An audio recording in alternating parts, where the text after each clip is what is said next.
ফতুয়া কীভাবে কাটিং করতে হবে সেটা দেখাবো এবং একদম কেনা ফতুয়ার মতো নিচে হ্যাম করা থাকবে। আর পুরো ভিডিওটা দেখবেন ধৈর্য সহকারে, তাহলে আপনারাও পারবেন শিখতে। তো প্রথমে আমি ঝুলটা নিয়ে নিচ্ছি 22 ইঞ্চি, কাটিং সেলাইয়ের জন্য 2 ইঞ্চি, তো থাকবে 20 ইঞ্চি ঝুল আমার 3 থেকে 4 বছর 5 বছরের বাচ্চার জন্য। 3 বছরের বাচ্চা যদি বানিয়ে থাকেন তাহলে 2 ইঞ্চির কম দিবেন, 18 দিবেন। আর 4-5 বছরের জন্য 20-19 এরকম দিলে হবে। আমি দিচ্ছি 5 বছর প্লাস, সেজন্য 20 ইঞ্চি ঝুল। 24 এই যে দেখুন 24 বডি, আমি 4 ইঞ্চি লুজ দেবো, তার জন্য আমি 7 ইঞ্চি নিয়ে নিচ্ছি। কোমরের প্রায় সেম, হয়তো 1 ইঞ্চি একটু কম হবে। আর নিচে এরকম বডির মাপি 28 যদি থাকে, 24 সাইজ হয় তাহলে হয়তো 29 অথবা 28 নিব, সেম 1 ইঞ্চি হবে, একটু রাউন্ড শেপ হবে নিচে হ্যামের কাছে। তো আমি কাটিংটা করলে তখন আপনারা বুঝতে পারবেন। গলা নিয়ে নিয়েছি 2 ইঞ্চি, তো সাইডে মেজারমেন্টটা করে নিলাম। এখন গলা নিয়েছিলাম 2 ইঞ্চি, আর সামনের পাটটা নিয়েছি 2 ইঞ্চি, লেন্থ এবং লম্বায় নিয়েছি 3 ইঞ্চি। কাটিংটা করে নিচ্ছি। পিছনে গলা নিয়েছি আমি 2 ইঞ্চি, শোল্ডার 1 ইঞ্চি ডাউন করব, তো কেটে নিচ্ছি আমি। আরমোলে যে কেটে নিয়েছি, আরমোল নিয়েছিলাম আমি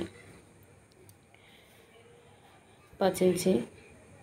কাটিংটা করে নিচ্ছি। এখন আমি হ্যাম কাটিংটা করব। নিচের পাটটা দেখুন 1 ইঞ্চি ডাউন দিয়ে আমি হ্যামের কাটিংটা করে নেব। আপনারা চাইলে 1.5 ইঞ্চিও দিতে পারবেন, তো এটা শার্টের স্টাইলে দেখা যাবে। তোমার কথা বলার ভিতরে ভুলে থাকলে আমার দৃষ্টিতে দেখবেন, কোনো কিছু জানার থাকলে অবশ্যই জানাবেন।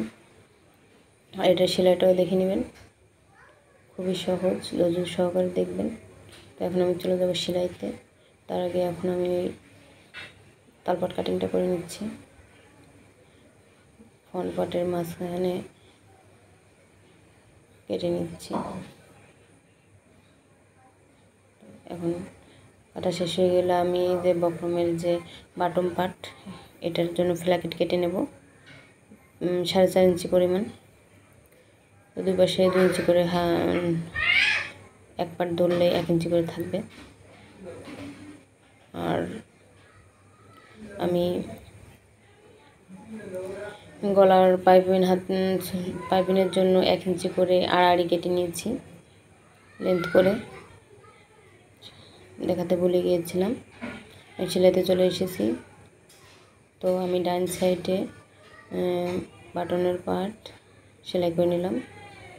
কীভাবে এটাকে এখন আমি সেলাই করছি, কীভাবে মনোযোগ দিয়ে দেখুন। এই পার্টটা বাইরের সাইডে থাকবে, উপরের পার্টটা এসে এই বাটন পার্টের উপর থাকবে, সে কারণে এটা একটু সেলাইয়ের উপর দিয়ে আবার ভাঁজ দিয়ে সেলাই নিচ্ছি। মনোযোগ দিয়ে দেখুন। এরপরে আমি বাম সাইডের পার্টটা করব যখন, তখন এটা সুইং করে দেখুন আপনার মনোযোগ দিয়ে। সুইংটা করার পরে কি করব, এটা আবার উপরে ডাবল পার্টে সেলাই দিয়ে নিচ্ছি 1/4 মতো, অল্প থেকে একটু চিকন হবে 1 সুতো।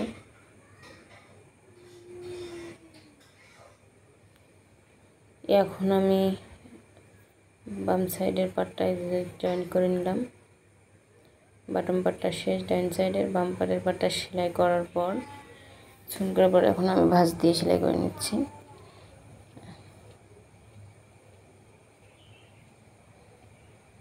উল্টা পাটে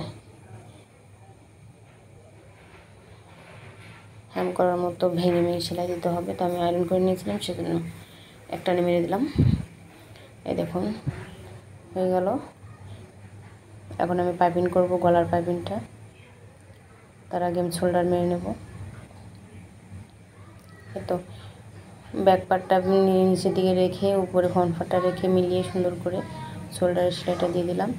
তারপরে ডাবল করে সেলাই দেবেন শোল্ডারে অবশ্যই। তারপর আমি গলার পাইপিংটা করব।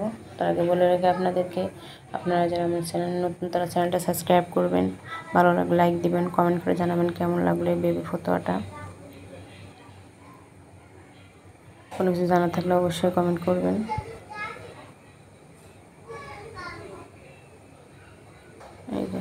আমি পাইপিং করে নেব। পাইপিং 1 ইঞ্চি কেটে নিয়েছি আড়াআড়ি।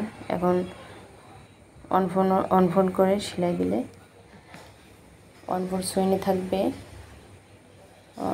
অনফোল্ড 2 সাইডে থাকবে, আর অনপর ভাঙাইতে যাবে 1 ইঞ্চি। সুন্দরভাবে যদি সুইনটা করতে পারেন তাহলে পাইপিংটাও সুন্দরভাবে করতে পারবেন। এখন আমি আবার উল্টা পাটে সুইন করার পরে পাইপিংটা লাগানোর পরে সোজা পাটে আমি ভেঙে সেলাই দিয়ে নিয়েছি।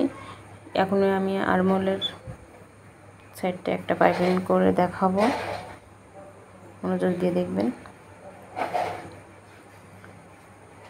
আর এক সাইডে আমি স্কিপ করে দেব।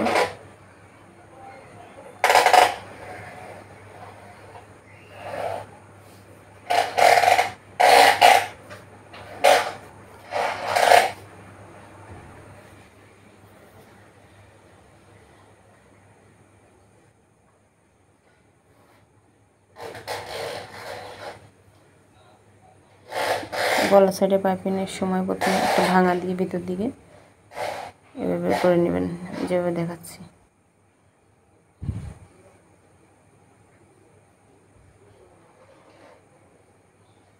এই দেখুন গলাটা শেষ।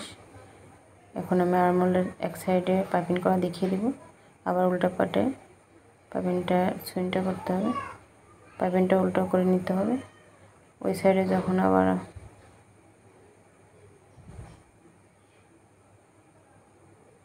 চেষ্টা দিবেন পাইপিং ভাঙা দিয়ে, তখন আবার সোজা হয়ে যাবে।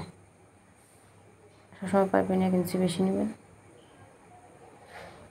আমি আন্দাজে কেটেছি তাই একটু বড় হয়ে গেছে।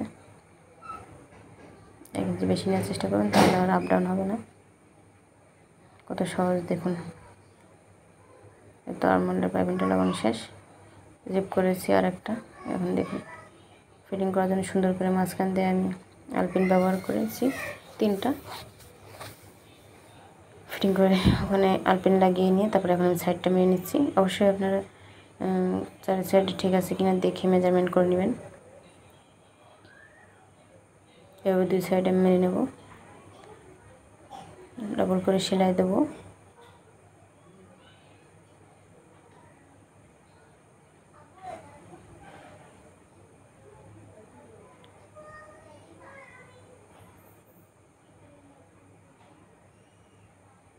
এখন আমি হ্যামটা করব।